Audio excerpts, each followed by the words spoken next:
बच्चों, कक्षा 11 के हिंदी विषय में आज गोस्वामी तुलसीदास जी द्वारा रचित दोहावली के शेष 5 दोहों का अध्ययन करेंगे। देखिए, पहला दोहा।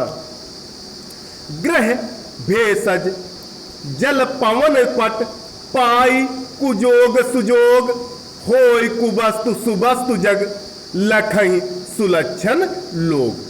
मीनिंग देख लीजिए। भेषज माने होता है औषध, पट माने वस्त्र, कुजोग माने कुसंग और सुजोग माने सत्संग। तो देखिए, ग्रह भेषज जल पवन पट पाई कुजोग सुजोग होय कुवस्तु सुवस्तु जग लखई सुलक्षण लोग। तुलसीदास जी कहते हैं, ग्रह औषध, पानी, वायु तथा वस्त्र। ग्रह औषधि, पानी, वायु तथा वस्त्र आदि को अच्छी संगति मिलती है। आदि को अच्छी संगति मिलती है तो ये अच्छे हो जाते हैं, और बुरी संगति पाकर ये बुरे बन जाते हैं, और बुरी संगति पाकर ये बुरे बन जाते हैं। इस रहस्य को अच्छे लक्षण वाले गुणवान व्यक्ति ही जान पाते हैं। इस रहस्य को अच्छे लक्षण वाले गुणवान व्यक्ति ही जान पाते हैं। अगला दोहा देखिए। जो सुनि समुझ अनीति रत जागत रहे जो सोई उपदेशिबो जगाइबो तुलसी उचित न होय। इसमें मीनिंग देखिए। अनीति रत माने अनीति में लगा हुआ, जो माने जो, उपदेशिबो माने उपदेश देकर। देखिए, जो सुनि समुझ अनीतिरत जागत रहे जो सोय उपदेशिबो जगाइबो तुलसी उचित न हो। देखिए, तुलसीदास जी कहते हैं कि जो सही मार्ग के बारे में सुनकर और समझकर भी अनीतिपूर्ण कार्यों में लगा रहता है। तुलसीदास जी कहते हैं कि जो सही मार्ग के बारे में सुनकर और समझकर भी अनीतिपूर्ण कार्यों में लगा रहता है, जो जानबूझकर भी अनुचित कार्य करता रहता है, जो जानबूझकर भी अनुचित कार्य करता रहता है, और जो जगाने पर भी सोता रहता है, और जो जगाने पर भी सोता रहता है, अर्थात जो अपने ज्ञान चक्षुओं को खोलने का प्रयास ही नहीं करता, अर्थात जो अपने ज्ञान चक्षुओं को खोलने का प्रयास ही नहीं करता। तुलसीदास जी के विचार से ऐसे व्यक्ति को उपदेश देकर जगाने का प्रयास करना व्यर्थ ही सिद्ध होता है। तुलसीदास जी के विचार से ऐसे व्यक्ति को उपदेश देकर जगाने का प्रयास करना व्यर्थ ही सिद्ध होता है।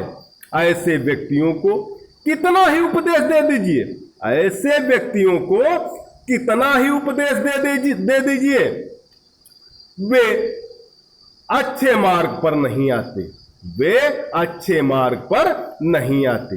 अगला देखिए। बरसत हरसत लोग सब करसत लखैन कोई तुलसी प्रजा सुभागते भूप भानु सो होय।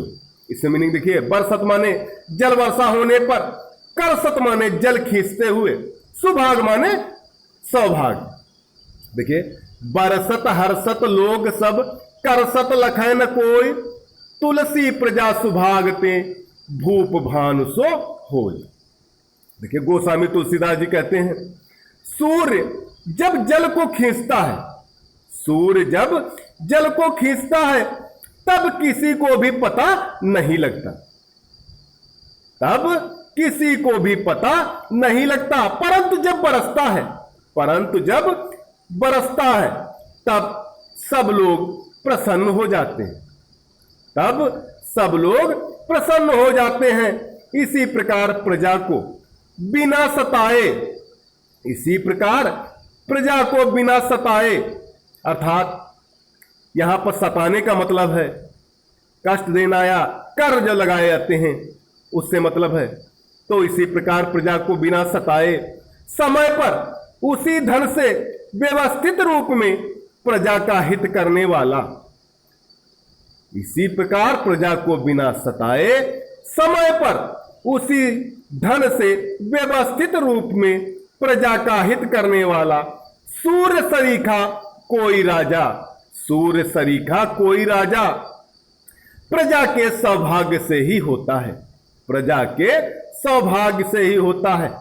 इस दोहे में तुलसीदास जी कहते हैं कि राजा ऐसा होना चाहिए कि प्रजा से जब कर ले, राजा ऐसा होना चाहिए कि प्रजा से जब कोई कर ले तो प्रजा को पता तक न चले, तब प्रजा को पता तक न चले, किंतु जब वह उस धन से प्रजा के लिए भलाई का काम करे तो सबको पता चले, किंतु जब उस धन से प्रजा के लिए भलाई का काम करे तो सबको पता चलना चाहिए।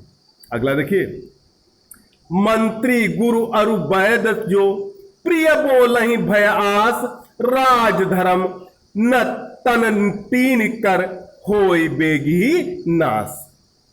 इसे मीनिंग देख लीजिए, वैद माने वैद्य या चिकित्सक, बेग ही माने शीघ्र ही, और नाश माने नाश। देखिए, मंत्री गुरु अरु वैद जो प्रिय बोलहि भय आस, राज धर्म तन तीन कर होई बेगी ही नाश। देखिए, तुलसीदास जी कहते हैं यदि मंत्री, तुलसीदास जी कहते हैं यदि मंत्री गुरु तथा वैद्य, यदि मंत्री गुरु तथा वैद्य भय अथवा किसी लालच के कारण, भय अथवा किसी लालच के कारण सच बात न कहकर, सच बात न कहकर राजा, शिष्य और रोगी को प्रिय लगने वाली बातें कहने लगे, राजा शिष्य और रोगी को प्रिय लगने वाली बातें करने लगे, अर्थात चापलूसी करने लगे, तो मंत्री की चापलूसी से राज, तो मंत्री की चापलूसी से राज, गुरु की चापलूसी से धर्म और वैद्य की चापलूसी से रोगी के शरीर का नाश हो जाता है। तो मंत्री की चापलूसी से राज, गुरु की चापलूसी से धर्म और वैद्य की चापलूसी से रोगी के शरीर का नाश हो जाता है। अगला देखिए, तुलसी पावस के समय धनी कोकिलन मौन, अब तो दादुर बोली हैं हमें पूछिए कौन। पावस माने वर्षा, दादुर माने मेंढक, कोकिलन माने कोयल। देखिए, तुलसी पावस के समय धरी कोकिलन मौन, अब तो दादुर बोली हैं हमें पूछी है कौन। तुलसीदास जी कहते हैं कि वर्षा ऋतु में कोयल यह समझकर चुप हो जाती है। तुलसीदास जी कहते हैं तुलसीदास जी कहते हैं कि वर्षा ऋतु में कोयल यह समझकर चुप हो जाती है कि अब तो मेंढक के टर्र टर्र के आगे हमारी मधुरवाणी कौन सुनेगा, कि अब तो मेंढक के टर्र टर्र के आगे हमारी मधुरवाणी कौन सुनेगा। अर्थात बुरा समय आने पर, अर्थात बुरा समय आने पर ढोंगी और गुणहीनों की ही चलेगी, अर्थात बुरा समय आने पर ढोंगी और गुणहीनों की ही चलेगी, गुणवानों का सम्मान नहीं होगा, गुणवानों का सम्मान नहीं होगा। इसीलिए वे तटस्थ भाव से चुप हो जाते हैं, इसलिए वे तटस्थ भाव से चुप हो जाते हैं।